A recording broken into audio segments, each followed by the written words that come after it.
India का एक ऐसा दुश्मन जो ना बॉर्डर पे दिखता था न रडार पे, लेकिन उसका खौफ श्रीनगर से लेकर दिल्ली तक महसूस होता था।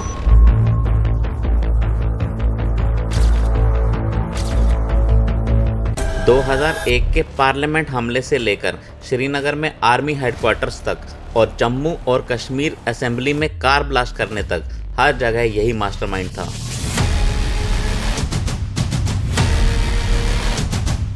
इतना शातिर था कि इंटेलिजेंस एजेंसीज को उसका असली नाम कंफर्म करने में भी मुश्किल आ रही थी। ये कहानी है एक ऐसे टेररिस्ट की जो जैसे मोहम्मद का सबसे खतरनाक मुजाहिद था, मसूद अजहर का राइट हैंड था और जिसकी मौत की कहानी आज भी most high profile secret operations में गिनी जाती है।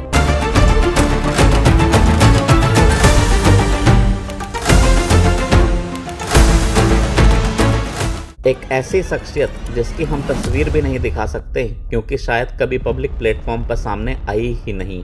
हम बात कर रहे हैं राणा ताहिर नदीम की, जिसे दुनिया जानती थी गाजी बाबा के नाम से। नमस्कार, मैं हूं Ravi Kharbanda and I welcome you to your own channel the open files. आज की वीडियो में हम लोग बात करेंगे ऑपरेशन गाजी बाबा की, जो भारत के डिफेंस रिकॉर्ड्स में one of the most secret operations में गिना जाता है। संसद पर अटैक साल 2001 में, गुजरात में अक्षरधाम मंदिर पर आतंकी हमला, और इन दोनों का जो एक मास्टरमाइंड है गाजी बाबा। 27 अगस्त 2003 को श्रीनगर के लाल चौक में हुआ आत्मघाती हमला महज एक आत्मघाती हमला नहीं बल्कि एक चेतावनी थी। श्रीनगर में पहली बार होने वाली मुख्यमंत्रियों के सम्मेलन के आयोजन के लिए, जिसे तत्कालीन प्रधानमंत्री श्री अटल बिहारी वाजपेयी का साहसिक कदम माना जा रहा था।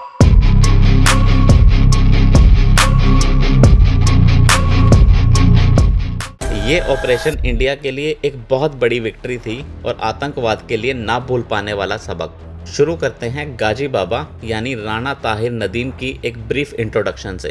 ताहिर पाकिस्तान के बहालपुर के पटनी विलेज से था। जी हाँ, ये वही जगह है जहाँ मसूद अजहर ने जैसे मोहम्मद बनाया था। ताहिर ने बचपन में ही AK-47, RDX और सुसाइड बॉम्बिंग के बारे में सब कुछ सीखना शुरू कर दिया था। बहुत ही कम उम्र में उसने जैसे मोहम्मद ज्वाइन कर लिया और जल्द ही जैसे मोहम्मद का कश्मीर कमांडर भी बन गया। लेकिन गाजी बाबा का कनेक्शन सिर्फ मसूद अजहर तक सीमित नहीं था, वो अलकायदा के टेररिस्ट से भी डायरेक्टली लिंक्ड था। गाजी बाबा के नेटवर्क का मेन बेस था पाकिस्तान ऑक्यूपाइड कश्मीर, जहां से वो अपने ज़्यादातर मिशंस प्लान करता था। राणा ताहिर के डायरेक्ट कनेक्शन पाकिस्तानी आर्मी और ISI के हाई रैंकिंग ऑफिसर से भी थे। ISI के साथ मिलकर ही वो नए लड़कों को अपने ग्रुप में शामिल करके उन्हें फिदाइन बनाता था, उन्हें ट्रेन करता था, ब्रेन वॉश करता था और फिर इन्हें इंडिया भेजता यहाँ डिस्टर्बेंस क्रिएट करने के लिए। शायद आप में से बहुत कम लोग जानते होंगे कि 1999 के कंधार हाईजैक में वो गाजी बाबा ही था जिसने IC-814 को हाईजैक करवाया था। ये हाईजैकिंग एक ही मकसद के लिए की गई थी और मकसद था मसूद अजहर को रिलीज करवाना। और सबसे ज़्यादा हैरत की बात यह है कि राणा ताहिर इस मिशन में कामयाब भी हो गया था। शायद इसीलिए उसका नाम पड़ा गाजी बाबा। गाजी एक्चुअली एक उनके टेररिस्ट के नजरिए से एक खिताब है जो फतह करने वाला है। हाँ, जीतने वाला है, कि मतलब जहां जाता फतह कर लेता है। ऑल्दो इस हाईजैकिंग इंसिडेंट को गुजरे बहुत साल हो गए हैं, लेकिन अगर आप इस इंसिडेंट के बारे में डिटेल में जानना चाहते हो तो प्लीज कमेंट करके बताओ। हम आपके लिए कंधार हाईजैक पर एक पूरी सिनेमैटिक वीडियो लेकर आएंगे।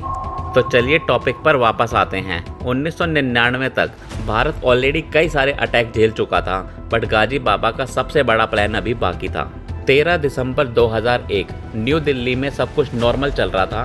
पार्लियामेंट के अंदर MP सेशन अटेंड कर रहे थे। बाहर सिक्योरिटी थी, पर शायद ये सिक्योरिटी आज कम पड़ने वाली थी। एक वाइट एम्बेसडर कार VIP पास के साथ पार्लियामेंट कॉम्प्लेक्स के गेट से अंदर घुसती है। ये गाड़ी बॉम्ब से भरी हुई थी और इसमें बैठे थे जैश ए मोहम्मद के 5 हेविली आर्म्ड टेररिस्ट्स। ये लोग सीधा पार्लियामेंट के अंदर घुसना चाहते थे। अगर ये पार्लियामेंट के अंदर पहुंच जाते तो इंडिया के 100 से ज़्यादा MPs, minister including Sonia Gandhi और प्राइम मिनिस्टर अटल बिहारी वाजपेयी एक पल में मार दिए जाते। लेकिन हमारे ब्रेव सीआरपीएफ और पार्लियामेंट सिक्योरिटी गार्ड्स ने उन्हें गेट पर ही रोक दिया। काफी देर तक दोनों तरफ से फायरिंग चलती रही। ये अटैक सीधा वार था इंडियन डेमोक्रेसी पे। यूएसए ने भी इसे attack on the world largest democracy कह के बुलाया। इस अटैक में भारत ने अपने 9 जांबाज देशभक्तों को खो दिया। इसमें से एक गार्डनर और एक कैमरामैन भी शामिल थे, लेकिन पार्लियामेंट को बचा लिया गया और सारे अटैकर्स को मार दिया गया और एक अटैकर्स को जिंदा भी पकड़ा गया जिसका नाम था अफजल गुरु। ये एक कश्मीरी था जो जैश-ए मोहम्मद के लिए काम करता था। अपनी स्टेटमेंट में इसी ने कई बार गाजी बाबा का जिक्र किया। अच्छा, आपके पास इस तरह की भी कोई खबर थी कि इस पार्लियामेंट अटैक के अलावा और भी इनकी कुछ टीमें गाजी बाबा ने भेजी हुई जो दिल्ली में कुछ और टारगेट बना सकते हैं, इस टाइप का कोई ऐसा ऑपरेशन? नहीं, पता तो नहीं है, लेकिन but he is always in a process. जैसे कि हम 5 लोगों को बना दिया, मुझे उनके साथ बैठा दिया एज अ कोऑर्डिनेटर। गाजी बाबा ने मुझे एक दिन ये कहा है, जब मैं एक काम करता हूँ, when he do some action, और जब कोई प्लान वो ऑपरेट करता है तो उसके खत्म होते हुए ही वो दूसरा ऑपरेशन स्टार्ट कर देता है। He is a restless person, हमेशा इसी काम में रहता है, किस तरह से लड़कों को तैयार किया जाए। तो गाजी बाबा से आप कब मिले थे पहली बार? Ghazi Baba, I met him before almost 6 months. 8 I basically met Mr. Tariq. There is a Tariq. He's a coordinator between of Gazi Baba. I met him before 8 months. But गाजी बाबा से मेरी मुलाकात 6 महीने पहले हुई और उसके बाद फिर 3 मुलाकातें हो गई। उससे कांटेक्ट कैसे करते थे आप? उससे मैं कांटेक्ट सिर्फ I was contacting through Tariq. गाजी बाबा क्या चाहता, क्या करता, क्या करवाना चाहता है हिंदुस्तान में? कभी उसने कुछ? गाजी बाबा ये कह रहा है बस कश्मीर को आज़ाद करना, तब तक बैठना नहीं, चाहे कुछ भी हो क्या। पार्लियामेंट अटैक के बाद ही गाजी बाबा इंडिया के मोस्ट वांटेड लिस्ट में सबसे पहले रैंक पर आ गया। अगर पार्लियामेंट के अंदर घुसने का उसका प्लान पूरी तरीके से सक्सेसफुल हो जाता तो आज इंडिया की हिस्ट्री बहुत अलग होती। वो इस बार अपने मकसद में कामयाब नहीं हो पाया, लेकिन उसने इंडिया को ऐसा जख्म दिया जिसकी कीमत उसे चुकानी थी। पीएम अटल बिहारी वाजपेयी का स्ट्रॉन्ग स्टेटमेंट था, ये हमला भारत पर नहीं, भारत के गौरव और गरिमा पर हुआ है और इसका जवाब जरूर मिलेगा। इस अटैक के बाद इंडिया और पाकिस्तान के बीच टेंशन्स इतने बढ़ गए कि दोनों देशों ने अपने बॉर्डर्स पर फुल मिलिट्री मोबिलाइजेशन कर दी। इंडियन आर्मी की तरफ से ऑपरेशन पराक्रम शुरू हुआ और आर्मी ने 5 लाख से ज्यादा सोल्जर्स एलओसी पर तैनात कर दिए। गाजी बाबा का नाम अब हर इंटेलिजेंस फाइल में था। आईबी, रॉ और स्पेशल टास्क फोर्सेस का एक सिंगल पॉइंट एजेंडा था, ब्रिंग डाउन गाजी बाबा, डेथ और अलाइव। लेकिन गाजी बाबा कहाँ था, किसी को कोई खबर ही नहीं मिली।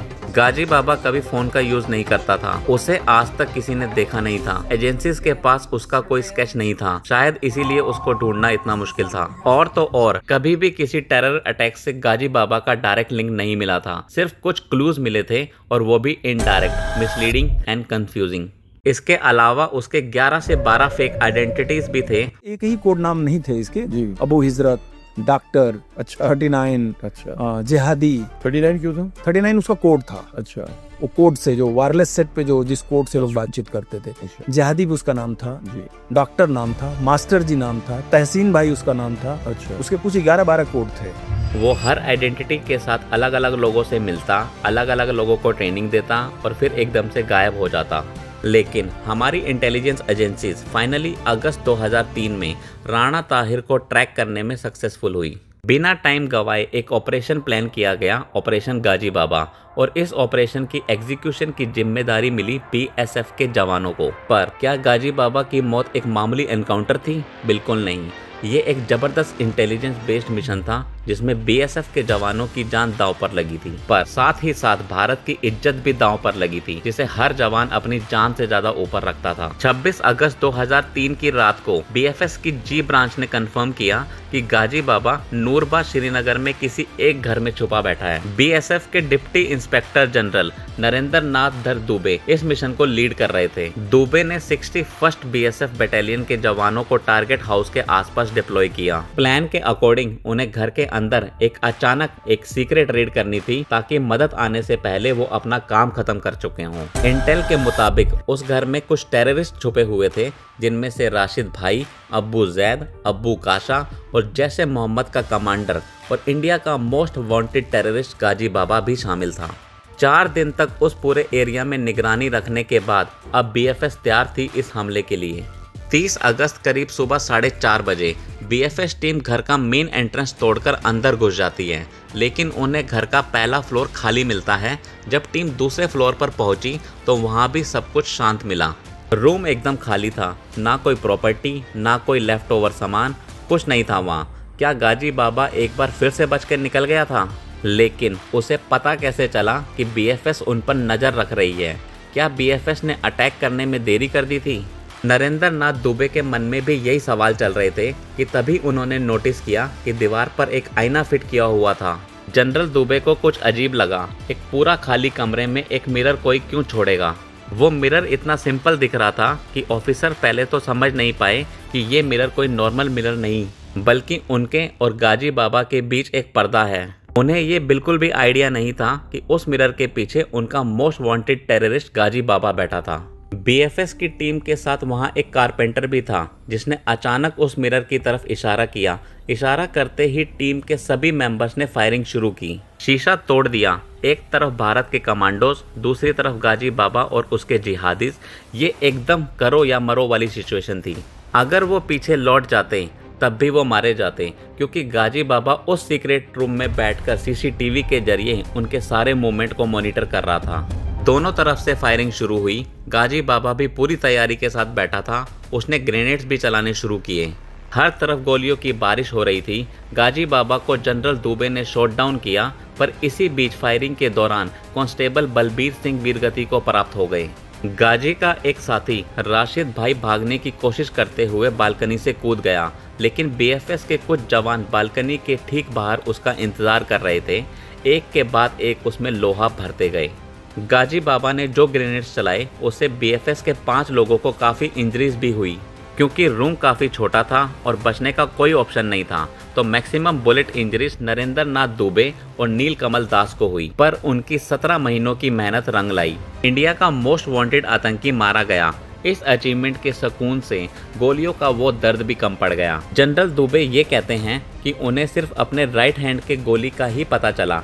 बाकी 8 गोलियां जो उनके चेस्ट, राइट लेग, स्टोमच और बॉडी के दूसरे जगह में लगे थे, वो उन्हें ऑपरेशन थिएटर में डॉक्टर के बोलने के बाद ही पता चला। ऑपरेशन में मेरा दाहिना हाथ पूरा शैटर्ड हो गया था। उसमें गोली कितनी लगी वो उस समय तो पता लगा नहीं, और मैं हॉस्पिटल में गया, मेरी सर्जरी हुई। अगले दिन करीब 11 बजे एनेस्थीसिया से मेरी नींद खुली, तो मैं लेटे लेटे अपनी शरीर को कोशिश कर रहा था देखूं, तो डॉक्टर्स ने बताया कि 7 बुलेट शॉट्स हैं आपकी बॉडी में।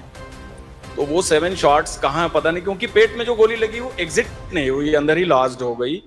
अभी भी ग्रेटर सियाटिक नॉच में वो लॉज्ड है। ऑपरेशन सक्सेसफुल रहा और एक भी सिविलियन को गोली नहीं लगी थी। उस छोटे से कमरे में बीएफएस को 20 आरडीएक्स बॉम्ब्स, 22 डेटोनेटर, 4 रॉकेट्स और 1 सैटेलाइट फोन मिले।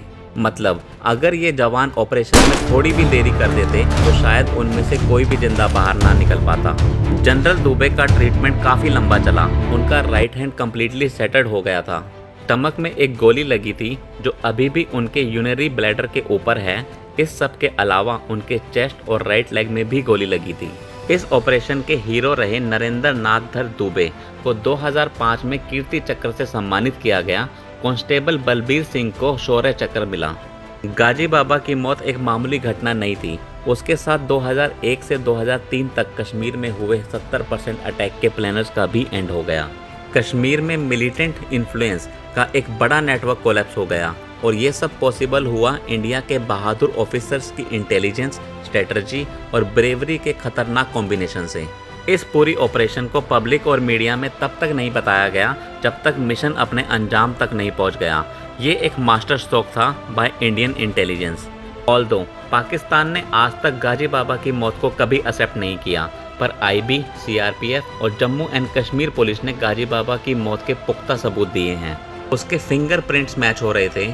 इनफैक्ट उसकी एक डायरी भी मिली थी जो उसने कोड लैंग्वेज में लिखी हुई थी। इसके अलावा सबसे बड़ा सबूत था गाजी बाबा का खुद का फोटो एल्बम, जहां पे उसके और उसकी वाइफ के साथ कई सारे फोटोज थे। ये सारे सबूत कंफर्म करते हैं कि नूर बाग में जो मरा था वो और कोई नहीं बल्कि गाजी बाबा ही था। और गाजी बाबा के एल्बम में जो तस्वीरें थी, ठीक है, फोटो को पढ़ के गाजी बाबा की प्रोफाइल का पता कर सकते हैं। सच एज उसने एक कैप में एक फोटो उसकी थी जिसके ऊपर लिखा था just don't go there, just don't go there, that was to create a terror in the minds of people, कि लाइक उसको कोई पढ़े तो उससे एक ये ड्रा करे कि oh he so furious, is such a dreaded terrorist। दूसरा उसका अफगानी कैप की बहुत फोटोज मिली, राइट, और कश्मीर के जंगलों के ग्रुप फोटोज बहुत मिले, अच्छा, जिसके अंदर 8-8, 10-10 टेररिस्ट के साथ उसने फोटो खिंचा रखे हैं और उसमें बड़े सोफिस्टिकेटेड वेपन, पीका गन, लॉन्ग रेंज वेपन्स, इन सब की तस्वीरें मिली जैसे कि कश्मीर के हाई रीसेस में फोटो खिंचाया हो। बिल्कुल। और एक बड़ी इंपॉर्टेंट फोटो मिली जो उसकी जेब में थी, वो लैमिनेटेड थी। एक लेडी की फोटो थी एक साइड में और वो lady complete fatigue dress, military dress में है, अफगानी कैप पहनी है और उसके बेल्ट में पिस्टल लगी और हाथ में AK-47 और उसके उल्टे साइड में एक बच्चे की फोटो थी। एक ऐसा आतंकवादी जिसने पार्लियामेंट पर हमला किया, अफजल गुरु जैसे लोगों को रिक्रूट किया और जिसकी वजह से कई सिविलियन और सोल्जर्स शहीद हुए, वो आखिर मिट्टी में मिल गया था। गाजी बाबा की मौत का असर जैश ए मोहम्मद पर सीधा पड़ा। जैश के ऑपरेशंस में नोटिसेबल ड्रॉप आया, ऑर्गेनाइजेशन के कई मॉड्यूल्स वीक पड़ गए, फंडिंग कम होने लगी और सबसे इम्पोर्टेंट, जो डर का माहौल गाजी क्रिएट करता था वो अब खत्म हो गया था।